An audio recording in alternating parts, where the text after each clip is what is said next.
Okay, take a walk through that little song. The actual key is it would be E flat, C minor, F minor, E flat 7. To give it that kind of sweet sound that it has, you'd use E flat major 7, C minor 7, F minor 7 to B flat 7. And we're going to experiment with more guitar friendly keys. Start with on the 3rd fret. But on the 3rd fret, it's an E flat, so we'll put a capo on, follow the same sequence. So there's the number sequence in E flat. E flat is 1, C minor is 6 minor, F minor is 2 minor, and B flat 7 is 5 7. So 1, 6 minor, 2 minor, 5 7. Put that in the key of C. C is 1, 6 minor is A minor, 2 minor is D minor, and 5 7 is G7. So back to our advanced chords. Here's a C scale. Root 2 3 4 5 6 7 root 3 5 root. Extracting the root 3rd and the 5th from that major scale. There's your major chord. To make it a minor chord, you flat the 3rd. 1 2 3. Now we get to C minor. Okay, so major, root 3 5 minor, root flat 3 5, and 7 is root 3 5 flat 7. 1 2 3 4 5 6 7. The 7th note is the B string, so that would be the 7. So C7 would be there. Anyway, that's just a little refresher on the 3 families of chords. And we'll take that now to the major 7. A major 7 is a major chord, root 3 5, with the natural 7th, not the flattest 7th. Be aware that when I say a major 7th chord, it's not a 7th chord, it's a major chord. It's only a 7th chord if you've got that flatted 7th. And then there's a whole other set of protocols around that. But so a major 7th chord is a major chord with the 7th chord. It sounds sweet like a major chord, unlike a 7th chord, which has that edgier kind of sound. So C major 7, and then the 6 minor was A minor, and make that a minor 7. So here's my A minor, A7. I attribute both of the things. I do the same thing with the A chord for them to make it a minor and a 7. So minor, flat 3rd, and flat 7. Here's my minor 7. It's all in the book. So C major 7, A minor 7, then D minor 7 here's D. Here's D minor. There's D7. Combine the 2 with the flat 3rd and the flat 7. You get minor 7. So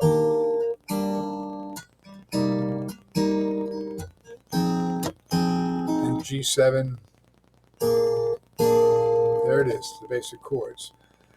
So that's you playing the key of C. One other thing you can do in C, because you're getting more facile with the movable chords, here's the C. A minor 7 is down here, but you can also play it as a movable E form chord. E, F, F sharp, G, G sharp, A. There's A minor.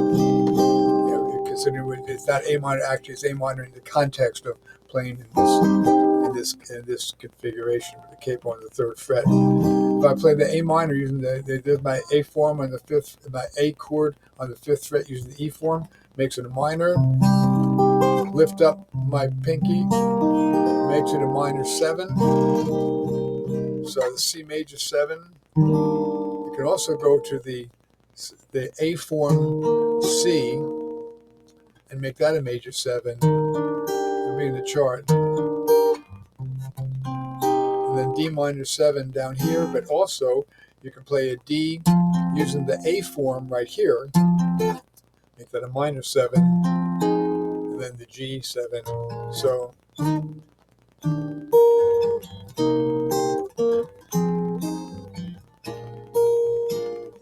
that's kind of cool. So I can take the cape, open it back in the first fret. It's an E flat, means you put the cape on the first fret and you play the key of D. And that would be D, B minor, E minor 7, A7. And this gives you a lot of cool things you can do here, because if you got an E, you've got an E minor and an A7 in this key, and a D, meaning that you can play fragments of chords anywhere up the neck and still have an open string as a bass note. So D, I can play D here, or I can play a fragment of the D. We'll talk more about triads later, but that's where they come in really handy. Okay, so I'll pick my D major 7 is like, here's my D chord. Remember, major 7 is the root, 3/5 natural 7th, and then B minor.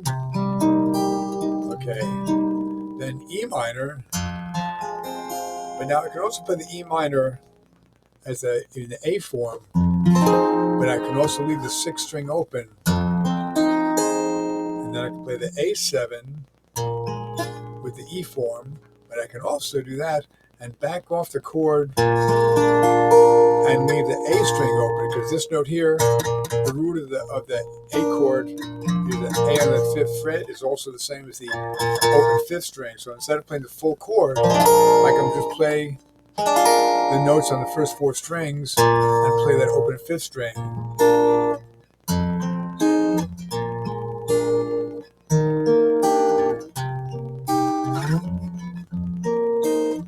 Oops.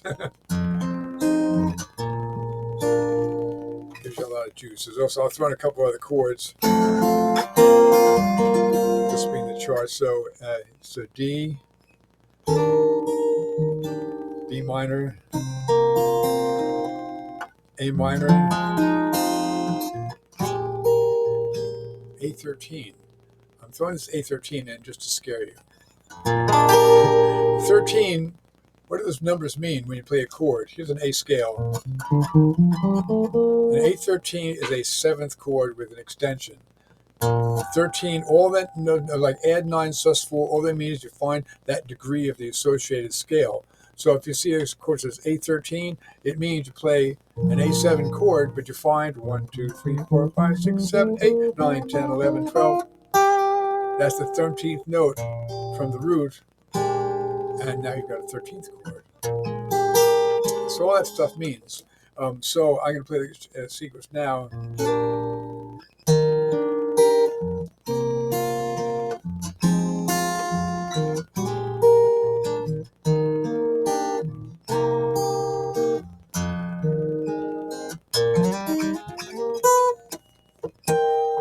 Anyway, hope this is illuminating.